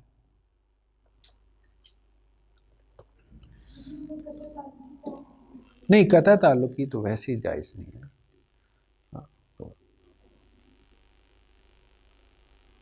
دیکھیں اب ظاہری بات ہے گھر شوہر کا ہی ہوگا نا، بیوی کا تو نہیں ہوگا نا. اگر گھر بیوی کا ہوا اور شوہر وہاں رہ رہا ہے تو پھر کیسے منع کرے گا؟ تو شوہر کا گھر ہے تو وہ منع کر سکتا ہے، وہ منع کر سکتا ہے.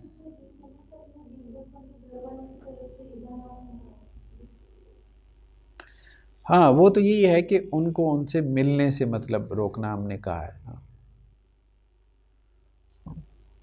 لیکن عملاً ایسا ہوتا نہیں. اور وہ ہمارے ایک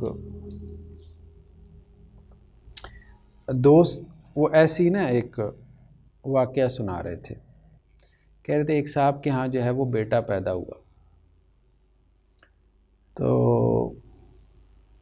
انہوں نے 1 کلو مٹھائی بانٹی، پھر بیٹا پیدا ہوا، پھر 1 کلو مٹھائی بانٹی، پھر ایک بیٹا پیدا ہوا، پھر 1 کلو، پھر چوتھی مرتبہ ان کے ہاں بیٹی پیدا ہوئی تو انہوں نے 1 من مٹھائی بانٹی. تو لوگوں نے کہا کہ آپ کو بیٹے پیدا ہونے کی اتنی خوشی نہیں ہوئی جتنی بیٹی پیدا ہو، اس کی وجہ کیا؟ تو وہ صاحب کہنے لگے کہ جب ہماری شادی ہوئی نئی تو اب میاں بیوی کی ظاہری بات ہے نئی شادی ہوتی ہے تو پرسنل لائف ذرا اکیلے رہنے کا زیادہ شوق ہوتا ہے. تو کہتے ہیں ہم نے شرط لگائی کہ ہمارے گھر والوں میں سے کوئی آئے گا تو ہم نہیں ملیں گے، دروازہ نہیں کھولیں گے. پہلے جو ہے وہ پہلے ہفتے شوہر کے گھر والے آئے، کبھی والدین آئے، کبھی بھائی آئے، کبھی بہن آئی ملنے کے لیے، وہ بلے دیتے رہے، کوئی دروازہ نہیں کھلا. اگلے ہفتے جو ہے وہ بیوی کے گھر والے آئے، اس کے والدین آئے، اس نے تو رونا شروع کر دیا. تو اس نے کہا میں تو دروازہ کھولنا ہے، میں نے دروازہ کھولنا ہے. وہ کہتا ہے دروازہ کھل گیا. تو کہتا ہے اس سے مجھے پتہ چلا کہ بیٹے اور بیٹی میں فرق ہوتا ہے. تو یہ وہ بیٹی تھی نا، میں بیٹا تھا، تو میں نے تو شرط پوری کی، اس نے تعلق پورا کیا. تو بہرحال بیٹیاں ویسے بھی سب پیاری ہوتی ہیں، اور بیٹیوں کی جو اٹیچمنٹ جو ہے نا اپنے والد کے ساتھ زیادہ ہوتی ہے. ایسے یہ تو مطلب چلے کوئی کہانی یا کہاوت یا ایگزامپل ہو سکتی ہے. ہم نے دیکھا ہے اگر کوئی بھی دیا ہے تو اتنی بڑی بات نہیں کہ ہم نے دیکھی کہ انگلش ٹرانسپلانٹ کرتے ہیں عام طور پہ بہت یا تو بیوی عورت ہوتی ہے یا بیٹی عورت ہوتی ہے. کبھی کوئی ایسا ہوتا ہے کہ بھائی کسی کا لوگ یا کوئی ہسبینڈ ایسا کرتا ہے. بڑی بات. وہ ہم نے ایک دفعہ بات کی تھی نا کہ عورت کا ایموشنل سٹرکچر بہت کمپلیٹ ہے. عورت اپنے ایموشنز میں بہت سٹرانگ ہے. مطلب آپ کبھی دیکھیں نا، اچانک بیٹھے بیٹھے اس کو غصہ آ جاتا ہے، ٹھیک ہے، مطلب چھوٹی سی بات کے اوپر بہت خوش ہو جاتی ہے اور چھوٹی سی بات کے اوپر بہت غصے بھی ہو جاتی ہے. یعنی انسان کہتا ہے ہو کیا گیا ہے، مسئلہ کیا. اور کبھی انسان اتنا چھوٹا سا کر انسان کہتا ہے پتہ نہیں اتنا خوش. تو عورت کا ایموشنل سٹرکچر جو ہے نا ایکسٹریمز کے درمیان گھومتا رہتا ہے، اور وہ مرد سے زیادہ بہتر ہے. یعنی عورت اپنے اس لیے کہ اللہ تعالیٰ نے اسے اولاد پلوانی تھی، تو نظام تعلق میں عورت زیادہ بہتر ہے. یعنی تعلق قائم کرنے میں یا تعلق کو نبھانے میں یا تعلق کو چلانے میں عورت جو ہے نا وہ مرد سے زیادہ بہتر ہے. یعنی مرد اس حوالے سے اس کی فیلنگ، اس کے احساسات ویسے نہیں ہوتے. اگرچہ شاعری واعری ساری مردوں نے کی ہے، لیکن وہ زیادہ دماغ سے ہوتی ہے. احساسات میں، فیلنگز میں، ایموشنز میں، جذبات میں. جی تو نیکسٹ کیا ہے؟ گھر کے کام کاج. یہ ہمیں صحابیات سے ملتا ہے. یہ بات ٹھیک نہیں ہے کہ عورت کی کوئی ذمہ داری نہیں ہے کہ گھر کا کوئی کام کرے، نہیں. البتہ یہ ہے کہ اگر وہ والدین کی طرف سے آئی ہے اور والدین کی طرف کوئی میڈ ویڈ تھی اور اس کا خاوند بھی افورڈ کر سکتا ہے، تو خاوند کو پھر میڈ ویڈ رکھ کے دینی چاہیے. یہ کرنا چاہیے اس کو. لیکن اگر اس کا خاوند افورڈ نہیں کر سکتا، یا پھر یہ ہے کہ اس کے والدین کی طرف میڈ وغیرہ نہیں تھی، تو پھر ٹھیک ہے. لیکن پھر بھی میڈ بھی اب ظاہری بات ہے اس کے باوجود گھر کے کام کاج تو کرنے ہی پڑتے ہیں. تو یہ بات درست نہیں ہے. دیکھیں نا، ہمارے ہاں عجیب و غریب قسم کی بحثیں پیدا کی گئی. ساس سسر کی خدمت واجب نہیں. اب ظاہری بات ہے، ٹھیک ہے، بات یہ ہے کہ ایک حد تک یہ بات ٹھیک ہے، ساس سسر کی خدمت بیٹے کے اوپر واجب ہے. لیکن اس کا مطلب یہ بھی نہیں ہے کہ اب اس کا سسر جو ہے وہ بیڈ پہ پڑا ہوا ہے اور وہ اپنے شوہر کو فون لگائے، تمہارے ابا جان تڑپ رہے ہیں، آ کے ان کو دوائی پلا دو، نہیں تو مر جائیں گے، میرے ذمے نہیں ہے کہ میں ان کو دوائی پلاؤں.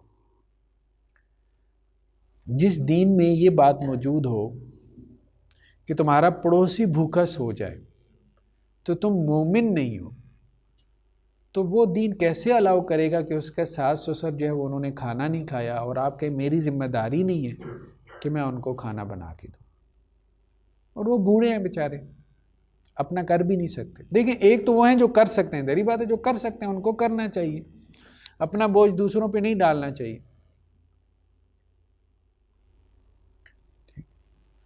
تو مطلب اس میں ہم کوئی جنرل اس طرح سے پرنسپل نہیں بیان کر سکتے کہ بالکل ہی عورت کے اوپر اتنی ذمہ داری ڈال لیں کہ وہ اب آپ بیوی نہیں لے کے آئے، اب آپ تو کوئی خادمہ لے کے آئے، نوکرانی لے کے آئے، گھر میں میڈ لے کے آئے.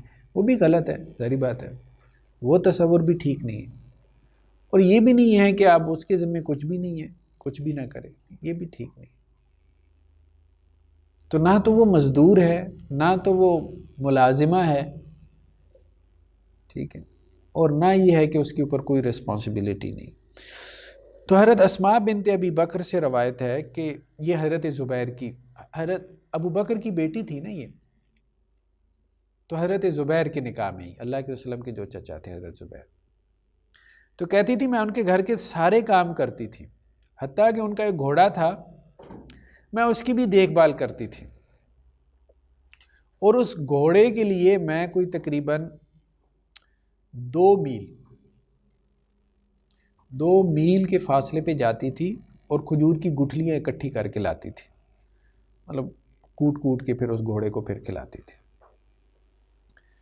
یہ مسند احمد کی روایت ہے۔ اسی طرح سے حضرت فاطمہ رضی اللہ عنہا کی وہ روایت تو ہے نا کہ اللہ کے وسلم کے پاس آ کے انہوں نے شکایت کی کہ مجھے کوئی مطلب غلام دے، کوئی معاون دے دیں، آپ کوئی خادمہ دے دیں، تو اللہ کے وسلم نے پھر ان کو جو ہے وہ کہا تھا کہ آپ ایسا کریں گے، تسبیحات، وہ تسبیحات فاطمہ کے نام سے معروف ہیں، 34 مرتبہ اللہ اکبر، 33 مرتبہ سبحان اللہ، 33 مرتبہ الحمدللہ، اللہ تعالیٰ آپ کی تھکاوٹ کو دور کر دے گا۔ تو انہوں نے یہی کہا نا کہ کام کاج کر کر کے میں تھک جاتی ہوں، مجھ سے کام اب اتنے نہیں ہوتے گھر کے، مطلب بہت زیادہ۔ اس وقت عورتیں چکی میں آٹا پیستی تھیں، بہت کام ہوتا تھا نا، اب تو خیر اتنے کام رہ بھی نہیں گئے، لیکن یہ ہے کہ گھر کے کام کاج جو ہے وہ کسی حد تک۔ اچھا، اس میں 2 مذاہب ہیں۔ جمہور فقہا جو ہیں نا، امام مالک، امام ابو حنیفہ، امام شافعی، وہ کہتے ہیں بھائی بیوی کا ایک ہی کام ہے، بیوی کی ذمہ داری ایک ہی ہے جو آپ اس پہ شرعاً لاگو کر سکتے ہیں، جب شوہر اس کو بلائے تو وہ آ جائے، بس، اس کے علاوہ یہ گھر کے کام کاج اس کی کوئی ذمہ داری نہیں۔ یہ جمہور نے فتویٰ دیا، لیکن یہ فتویٰ ٹھیک نہیں ہے، چلنے والا نہیں ہے نا۔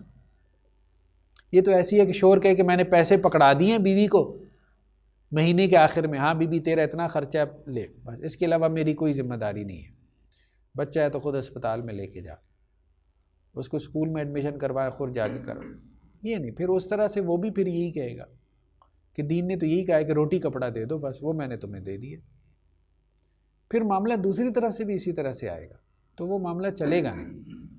تو روٹی کپڑا کے علاوہ بھی شوہر کو اپنی بیوی کو وقت دینا ہے، بہت ساری چیزوں کا، ظاہری بات ہے، اور اسی طرح سے بیوی کو بھی جو ہے وہ کچھ چیزیں ایسی ہیں جو اس کے علاوہ بھی ہیں جو اس کو کرنی ہے۔ کیا یہ ابھی بتایا نا، امام ابو حنیفہ، امام مالک اور امام شافعی، تینوں کا موقف یہ ہے کہ گھر کے کام کاج جو ہے وہ بیوی کی ذمہ داری نہیں ہے۔ دوسری طرف مردوں کے بارے میں جو انہوں نے فتوے دیے، 3 نہیں 4 نے یہ فتویٰ دیا ہے، 4 نے یہ فتویٰ دیا ہے کہ بیوی اگر بیمار ہو جائے تو اس کا علاج معالجہ کرانا شوہر کی ذمہ داری نہیں ہے، نہیں ہے، اس کی ذمہ داری نہیں ہے، اس کی ذمہ داری علاج معالجے کی کس کی ہے؟ باپ کی ہے۔ کیوں؟ وہ یہ کہتے ہیں کہ ایک دلیل آپ دیکھیں کہاں سے لی ہے، کہتے ہیں ایک ہے مالک مکان ہونا اور ایک ہے مکان رینٹ پہ لینا۔ شوہر نے اصل میں یہ رینٹ پہ لی ہے کیونکہ اس کو طلاق دے کے فارغ کر سکتا ہے، کل کو یہ مکان کسی اور کا۔ باپ اس کا ایسا ولی ہے نا جو ہمیشہ اس کا ولی رہے گا، اس کا ذمہ دار رہے گا۔ ہاں وہ تو شوہر کی طرف ٹرانسفر ہو گئی نا، لیکن وہ یہی کہہ رہے ہیں کہ یہ عارضی طور پہ ٹرانسفر ہوئی ہے نا۔ وہ کہہ رہے ہیں جیسے مکان جو ہے نا، مکان میں بڑا خرچہ نکلے تو مالک مکان کے ذمہ ہوتا ہے، ٹھیک ہے، مینٹیننس جو ہے وہ تو انہوں نے اس کو وہاں لے گئے، تو اس طرح سے نہیں۔ دیکھیں انہوں نے اگر وہاں بیوی کو ریلیکس کیا ہے نا تو انہوں نے شوہر کو بھی ریلیکس کیا ہے۔ ہمارے ہاں ہوتا کیا ہے، وہ بیوی کو ریلیکس کرنے والے مفتی طارق جمیل صاحب فتوے دے دیتے ہیں، تو جو شوہر کو ریلیکس کرنے والے فتوے ہیں وہ بیان نہیں کرتے، وہ بیان کریں تو پھر عورتوں کی بھی چیخیں نکلیں گی، وہ کہیں گے بھئی بہتر ہے اپنے فتوے اپنے پاس رکھو۔ بات یہ ہے نا کہ بیلنس تو اسی طرح سے، وہ تو بیلنس پیدا کر گئے نا پھر ایک پورے نظام زندگی میں۔ آپ نے صرف ایک طرف سے فتوے جب سنانے شروع کیے تو وہ ٹھیک نہیں ہے نا، وہ پھر غلط ہے نا۔ پھر آپ نے اگر فقہا کے پیچھے چلنا ہے تو ان کا ایک پورا جو ہے نا وہ ایک ہے فتاوا کا جو ہے وہ ایک پورا ان کا ایک سیکشن ہے، تو اس کو آپ لیں گے تو آپ کو اس میں پھر بیلنس نظر آئے گا کہ انہوں نے دیکھیں یہاں اس کو ریلیکس کیا، اس کو بھی ریلیکس کیا، ایک پورا نظام استدلال ہے۔ تو آج کل ہمارے علماء دونوں کو کہتے ہیں بھائی عرف کی پابندی کریں، شوہر کو بھی کرنا چاہیے یہ سب کچھ، عورت کو بھی کرنا چاہیے، زیادہ دلیل ولیل کے چکروں میں نہ پڑیں، ٹھیک ہے۔ وَلَهُنَّ مِثْلُ الَّذِي عَلَيْهِنَّ بِالْمَعْرُوفِ، قرآن نے کہا ان کے حقوق ہیں، عرف کے مطابق ان کے حقوق ہیں، عرف کے مطابق بہت ساری چیزوں کو قرآن نے عرف کے ساتھ جوڑ دیا۔ تو عرف سے جو حقوق ثابت ہوتے ہیں، عورتیں گھر کا کام کاج کرتی ہیں ان کو کرنا چاہیے، مرد جو ہے وہ بیوی کا جو ہے وہ نان نفقے کے علاوہ وہ خرچہ اٹھاتے ہیں ان کو اٹھانا چاہیے۔ یہ جو پڑھا کہ کوئی حقوق نہیں ہے یہاں پہ علاج والا اس طرح یہ تو یہ بھی ہوگا نا کہ کوئی ایکسٹریم خدمت یہ ہوتا ہے کہ کوئی ایکسٹریم صورت حال ہو اس کا بھی فتویٰ موجود ہونا چاہیے، ہاں یعنی کہ بالکل منیمم لیول کی بات کرتے کہ شریعت یہ نہ کرے تو شریع حکم لگے گا نہیں لگے گا، اس حوالے سے یہ فتویٰ ہو سکتا ہے؟ نہیں ایسا نہیں ہے، بالکل بھی نہیں ہے، وہ اس کو سمجھتی ہی نہیں ہے، اس کو فقہائے اربعہ سمجھتی نہیں ہے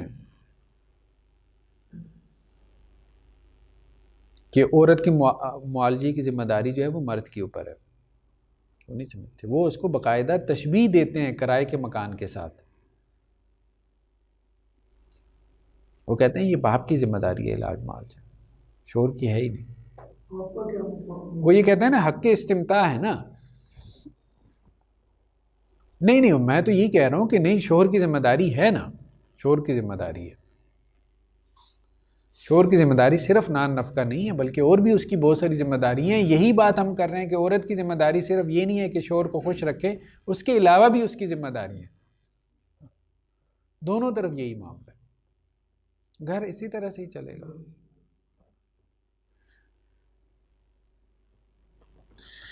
چلیں جی،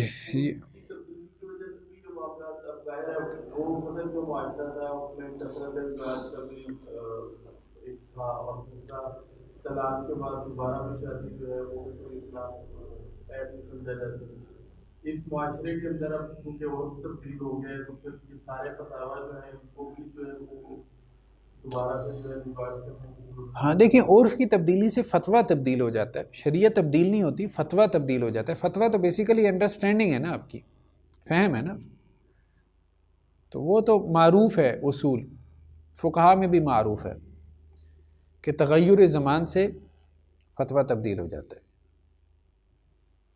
چلیں جی، بس یہ دو چار چیزیں رہ گئی ہیں، پھر ہمارا کتاب النکاح آج کمپلیٹ ہو جائے گا، نیکسٹ ٹائم ہم کتاب الطلاق شروع کریں گے، ڈائیورس کا چیپٹر جو ہے۔ شوہر جو ہے وہ اپنی بیوی کو کیا کام کاج سے منع کر سکتا ہے، جسے ہم کہتے ہیں جاب سے، ملازمت سے۔ تو چونکہ زیادہ تر یہ مسئلہ اب ہمارے ہاں معاصرین میں پیدا ہوا ہے نا، پہلوں میں یہ مسئلہ اتنا نہیں تھا، وہ ساری گھریلو خواتین ہوتی تھی، تو معاصر علماء نے اس کو دو قسموں میں تقسیم کیا۔ انہوں نے کہا اگر کسی ایسے کام سے گھر سے باہر نکلتی ہے کہ جس سے شوہر کو کوئی نقصان نہیں پہنچتا تو اس میں تو حرج نہیں ہے، لیکن اگر کسی ایسے کام سے گھر سے باہر نکلتی ہے کہ جس سے شوہر کے حق کو نقصان پہنچتا ہے تو وہاں شوہر پابندی لگا سکتا ہے۔ جیسے ایسے اب بچہ پیدا ہوا ہے، اب ظاہری بات ہے بچے کو کس نے دیکھ بھال کرنی ہے، ٹھیک ہے، شوہر منع کر سکتا ہے، نہیں کر سکتا، اگر جاب سے شوہر کو نقصان نہیں پہنچتا تو پھر بھی شوہر منع کرتا ہے، اس کیس میں پھر کیا کہیں گے ہم؟ دیکھیں وہ یہ کہہ رہے ہیں کہ وہ شرعاً گناہ گار ہو۔ ایک ہے انتظامی پہلو، ایڈمنسٹریٹو، انتظامی پہلو سے تو دیکھیں نا گھر چلے گا نہیں نا، پھر عملاً تو یہی ہوگا، ظاہری بات ہے، ایک ہم اس طرح سے بھی تو چل رہے ہیں نا شریک تو، لیکن وہ کہہ رہے ہیں گناہ گار ہوگی کہ نہیں، تو وہ کہہ رہے ہیں گناہ گار نہیں ہوگی، گناہ گار نہیں ہوگی، لیکن صرف ہم نے گناہ گار ہونے کے پہلو کو تو نہیں دیکھنا، عورت نے صرف یہ تو نہیں نا اس نے یہ بھی دیکھنا ہوتا ہے کہ بھائی ہم نے ساتھ رہنا ہے۔ آج کل جو مخلوق کے ساتھ رہتے ہیں اور یہاں کے کام کرتے ہیں جی مردوں کے درمیان بیٹھ کے، اس کو آپ منع کر سکتے ہیں؟ ہاں بالکل منع کر سکتے ہیں، بالکل منع کر سکتے ہیں۔ دیکھیں اصلاً جو ہے نا عورت اصلاً اس کے لیے ملازمت نہیں ہے، اصل بات یہ ہے کہ وہ گھر بار سنبھالے. ملازمت جو ہے اس کی اجازت جو ہے وہ مجبوری کے تحت دی گئی ہے نا، ٹھیک. اور پھر اس کے لیے کچھ شرائط ہیں کہ ماحول ایسا ہونا چاہیے جو مطلب، یا عورت جو ہے وہ پردے کے ساتھ ستر اور حجاب کے احکامات کے ساتھ باہر نکلے. تو مجبوری میں یہی ہے، اب جیسے گھر کے اخراجات پورے نہیں ہو رہے ہیں، یا کوئی بیوہ خاتون ہے، ٹھیک ہے، یا متعلقہ ہے، ڈائیورس ہے، ٹھیک ہے، وہ کام کاج کے لیے باہر نکل سکتی ہے، کوئی ایسی جاب ملازمت کر سکتی ہے جو مناسب ہے، یعنی شرعی اصولوں کے مطابق. تعلیم کے لیے نکلنا، تعلیم کے لیے بھی عورت گھر سے نکل سکتی ہے، خاص طور پہ وہ علم جو حاصل کرنا اس کے لیے فرض ہے.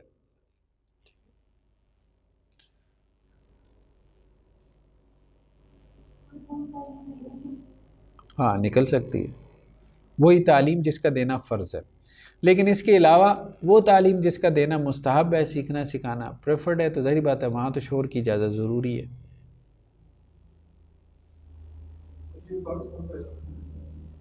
فرض سے مراد وہی جو دین کا علم ہے.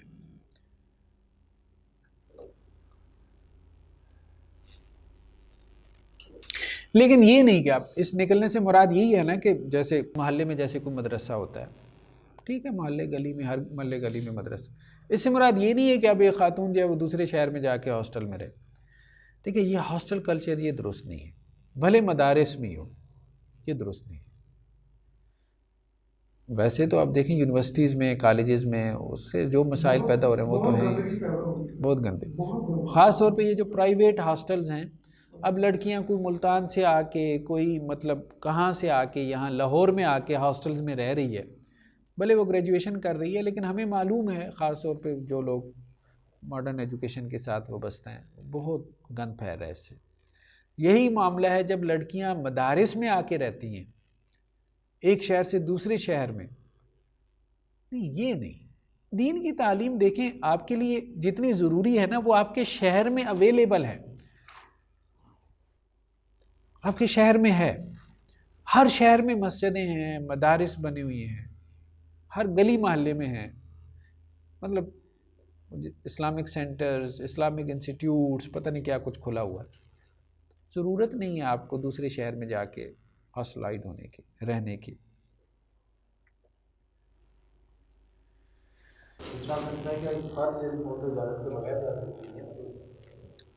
یعنی اس میں جا سکتی ہے. دیکھیں ہم نے وہی کہا، دو مسئلے ہیں نا، ایک یہ ہے کہ گناہ گار نہیں ہوگی، دوسرا انتظامی طور پہ تو دیکھیں بات پھر وہی ہے کہ نتائج اس نے بھگتنے. اس میں یہ ہے کہ گناہ گار تو نہیں ہوگی، لیکن اگر خاوند روکے تو خاوند کی بات نہ مانے گی ویسے گناہ گار ہوگی. وہ علیحدہ بات ہے کہ خاوند کو بھی خیال کرنا چاہیے، یا خاوند کو بھی گناہ. لیکن اب کچھ چیزوں سے خاوند نہیں روک سکتا، جو اللہ نے اس پہ فرض کیے ہیں نا، خاوند ان سے نہیں روک سکتا. یہ ایسی ہے جیسے خاوند اس کو روکے نماز نہ پڑھو، تو پھر خاوند اس کو روکے کہ روزہ نہ رکھو، تو پھر ظاہری بات ہے خاوند کی بات باطل ہے. وہ عورت نماز روزہ کرے گی. ہاں تو پھر وہ نہیں نہیں ہاں ہم یہ نہیں کہہ رہے، ہم یہ کہہ رہے ہیں مدرسے، پہلے تو آپ یہ ڈیفائن کریں گے نا کہ مدرسے میں جا کے پڑھانا اس کا فرض ہے کہ نہیں ہے، تو اس کا تو فرض نہیں ہے نا مدرسے. ہاں نہیں ہے، اس کو بالکل رکنا چاہیے. مدرسے جا کے پڑھانے سے اس کو روکتا ہے، اس کو بالکل رکنا چاہیے. ہم نے کہا کہ صرف فرائض سے. لیکن اگر وہ اس کو اجازت دیتا ہے کہ ٹھیک ہے بیوی جا کر پڑھائے، بچیوں کو پڑھائے، اور وہ دینی تعلیم سے برابر ہوں، تو اس میں اس کے لیے بھی نیکی ہے، اس کی بیوی ایسا ہی. آن دی ادر ہینڈ. چلے جی پھر آج کے لیے اتنا ہی کافی ہے. سبحانک اللہم و بحمدک، نشہد ان لا الہ الا انت، نستغفرک.